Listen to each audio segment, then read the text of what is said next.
I'm Bob Miller. I've been associated, affiliated, and worked with Henry County Health Center for over 35 years, and I'm voting yes on March 2nd. I've been associated with Henry County Health Center since 1970, and so was here up until a few years ago when I retired. Have been very active in other community activities, the Chamber of Commerce, Iowa Wesleyan University, and so those are primary things that have kept me in the community. I love it. I'm very excited about the opportunity this brings forward for Henry County Health Center and the citizens of Henry County. We've had a long partnership with Great River Health Systems, and through the cooperation with them, we have added additional services, and I believe this lease agreement will provide us with the opportunity to make sure that EMS, or our ambulance service, is maintained as a part of the health system here under the supervision of the Board of Trustees.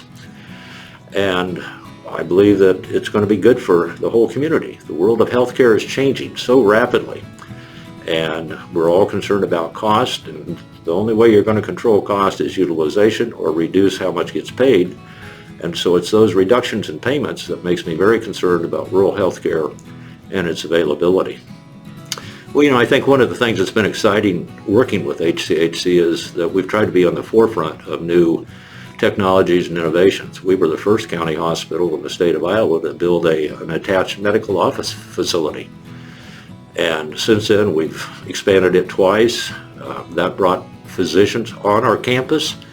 And if we look at other large hospitals, they all have their physicians somewhat on their campus.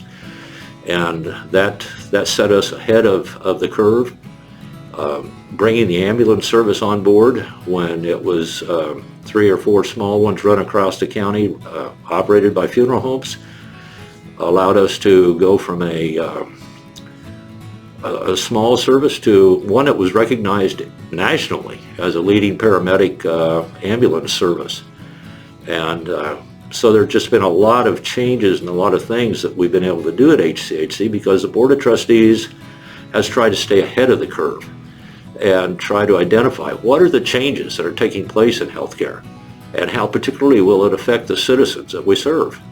And so it's trying to stay ahead of those things, being on the forefront so that we're operating from a position of strength rather than weakness, not begging someone to save us. We're out there saying, who can we partner with and do the best things that we can do? I really believe this is a good deal for Henry County taxpayers, the residents of Henry County, and the associates at Henry County Health Center. I ask you to join me with voting yes on March 2nd.